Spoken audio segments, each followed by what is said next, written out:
आजकल के इस भागदौड़ भरे जीवन में अनियमित जीवन शैली के चलते जो बीमारी ज्यादातर लोगों को अपनी गिरफ्त में ले रही है वह है मधुमेह। मधुमेह की बीमारी को डायबिटीज और शुगर भी कहा जाता है। ये बीमारी अनुवांशिक भी होती है और खराब जीवन शैली के कारण भी हो सकती है। इसमें वंशानुगत को टाइप 1 और अनियमित जीवन शैली की वजह से होने वाले मधुमेह को टाइप 2 कहा जाता है। अनियमित खानपान है और ज्यादातर फास्ट फूड और मीठे खाद्य पदार्थों का सेवन करते हैं तो मधुमेह होने की संभावना बढ़ जाती है। मधुमेह के मरीजों को अपने खाने पीने का विशेष ध्यान रखना चाहिए, क्योंकि मधुमेह के मरीज का ब्लड शुगर लेवल का ना तो सामान्य से अधिक होना ठीक रहता है और ना ही सामान्य से कम होना ठीक रहता है।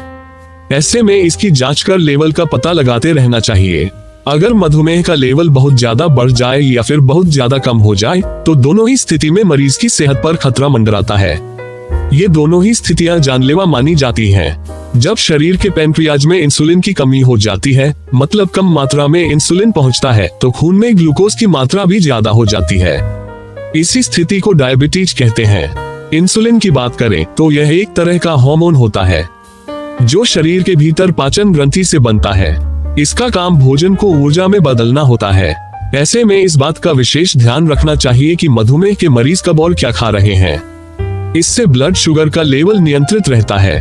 दोस्तों, मधुमेह रोगियों को अपने भोजन में करेला, मेथी, सहजन, पालक, तुरई, शलगम, बैंगन, परवल, लौकी, मूली, फूलगोभी, ब्रोकोली, टमाटर, बंद गोभी और पत्तेदार सब्जियों को शामिल करना चाहिए।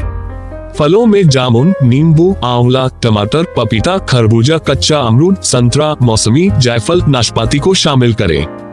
खाने में बादाम, लहसुन, प्याज, अंकुरित दालें, अंकुरित छिलके वाला चना, सत्तू और बाजरा आदि शामिल करें। आम, केला, सेब, खजूर तथा अंगूर नहीं खाना चाहिए क्योंकि इनमें शुगर ज्यादा होता है। इनके सेवन से बचना चाहिए तथा आलू, चावल और मक्खन का बहुत कम उपयोग करें। दोस्तों, इसी खानपान के सिलसिले में आज बात करेंगे दही की। दही का सेवन स्वास्थ्य के लिए बहुत फायदेमंद होता है। इसमें कुछ ऐसे रासायनिक पदार्थ होते हैं जिसके कारण ये दूध की अपेक्षा जल्दी पच जाता है। जिन लोगों को पेट की परेशानियां जैसे अपच, कब्ज, गैस जैसी बीमारियां घेरे रहती हैं, उनके लिए दही या उससे बनी लस्सी, मट्ठा, छाछ का उपयोग करने से आंतों दिक्कतें दूर हो जाती है। डाइजेशन अच्छी तरह से होने लगता है और भूख खुलकर लगती है। रोजाना दही खाने से टाइप 2 डायबिटीज का खतरा 18% तक कम हो सकता है। जानकारों का कहना है दही में प्रोबायोटिक्स इंसुलिन संवेदनशीलता में सुधार करते हैं और इन्फ्लेमेशन को कम करने में मदद करते हैं, जिसकी वजह से बीमारी का खतरा कम हो जाता है। दही खाने से शुगर लेवल पर नेगेटिव असर नहीं पड़ता, बल्कि इससे ब्लड शुगर कंट्रोल में मदद मिलती है। दही का सेवन पेट, पाचन तंत्र समेत शरीर के कई अंगों को फायदा पहुंचाता है।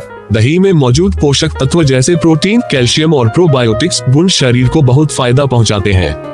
डायबिटीज की समस्या में खानपान और जीवन शैली का ध्यान रखने की सलाह दी जाती है। इस समस्या में अक्सर मरीज खानपान को लेकर कंफ्यूज रहते हैं।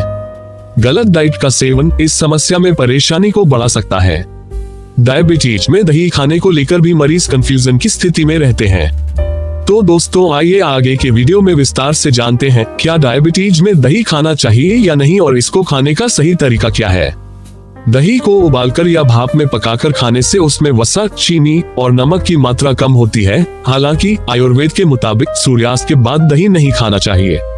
ऐसा करने से कफ दोष बढ़ता है और बलगम, खांसी, जोड़ों में दर्द और पाचन तंत्र कमजोर हो सकता है।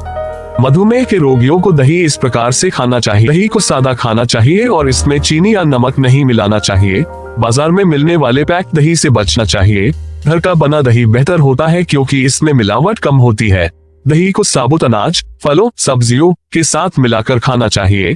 दही को स्मूदी, पैराफिट, सलाद या डिप में मिलाकर खाया जा सकता है। दही का सेवन सीमित मात्रा में करना चाहिए। खाने में दही का प्रयोग पिछले लगभग 4500 साल से किया जा रहा है और आजकल इसका सेवन दुनिया भर में किया जाता है। यह एक स्वास्थ्यप्रद आहार है। ये प्रोटीन, कैल्शियम, राइबोफ्लेविन, विटामिन और विटामिन B12 जैसे पोषक तत्वों से भरपूर होता है। दही एक दूध उत्पाद है जिसका निर्माण दूध के जीवाणु किण्वन द्वारा होता है। लैक्टोज का किण्वन लैक्टिक अम्ल बनाता है जो दूध प्रोटीन से प्रतिक्रिया कर इसे दही में बदल देता है। साथ ही इसे इसकी खास बनावट और विशेष खट्टा स्वाद भी प्रदान करता है। दही हर घर में सबसे अधिक खाए जाने वाले डेयरी प्रोडक्ट में से एक है। खासकर गर्मियों के मौसम में यह अपनी ठंडी तासीर की वजह से कई रूपों में खाया जाता है। दही अपने अच्छे स्वाद के कारण आम लोगों में प्रिय है। दही एक नरम मलाईदार फर्मेंटेड दूध है जो लस्सी, रायता, पराठे के साथ छाछ, दही पापड़ी, दही वड़ा और न जाने कितने ही व्यंजनों का स्वाद बढ़ाता है। सिर्फ स्वाद ही नहीं, दही कई स्वास्थ्य लाभ या हेल्थ बेनिफिट्स प्रदान करने में सबसे ऊपर है, जो हमारे दिल, हड्डियों, दांतों, पाचन, इम्यूनिटी और त्वचा व बालों के हेल्थ को फिट रखता है। दही स्वादिष्ट होने के साथ साथ पेट को ठंडक देने वाला फूड है, इसलिए दही का सेवन गर्मियों में लाभदायक माना जाता है। वहीं सर्दियों में भी दिन के समय दही का सेवन किया जाता है। दही उन फूड्स में से हो जो नेचुरली प्रोबायोटिक से भरपूर होते हैं। इसका मतलब है कि दही खाने से आपकी आंतों और डाइजेस्टिव सिस्टम को काम करने में सहायता होती है। दही इंसुलिन रेजिस्टेंस को ठीक रखने में मदद करता है। हालांकि दही में गुड़ मिलाकर खाने से शुगर को बढ़ा सकता है, इसलिए अगर आपका शुगर कंट्रोल नहीं है तो दही की मात्रा पर ध्यान देना चाहिए। बेहतर होगा कि आप अपने डॉक्टर से सलाह लें और उनके सुझाव के मुताबिक ही दही का सेवन करें। दही में प्रोबायोटिक्स के साथ भरपूर कैल्शियम, प्रोटीन, हेल्दी फैट होता है। यह आपकी हड्डियों, दिमाग और पेट के लिए फायदेमंद फूड है। साथ ही दही खाने से हाई ब्लड शुगर को कम किया जा सकता है। दही में मौजूद पोषक तत्व पेट और पाचन के लिए फायदेमंद होते हैं। दही वजन कम करने में भी मददगार है। और वहीं अगर बात करें रोजाना दही खाने की, तो रोजाना दही खाने से वजन और इन्फ्लेमेशन बढ़ता है, साथ ही मेटाबॉलिज्म पर भी खराब असर पड़ता है। बता दें कि आयुर्वेद में रोजाना दही खाना निषेध माना गया है। इससे कफ और पित्त दोष बढ़ते हैं। किसी भी समस्या में दही खाने से पहले डॉक्टर की सलाह लेनी चाहिए। तो दोस्तों, आज इतना ही। उम्मीद है आपको ये जानकारी पसंद आई होगी। अपना कीमती समय देने के लिए धन्यवाद। जानकारी अच्छी लगी हो तो लाइक और शेयर करें, साथ ही साथ चैनल को सब्सक्राइब कर लें ताकि आपको महत्वपूर्ण जानकारी समय समय पर मिलती रहे। दोस्तों, जल्द ही मिलते हैं फिर किसी नई जानकारी के साथ। दोस्तों, स्वस्थ रहें, मस्त रहें। धन्यवाद।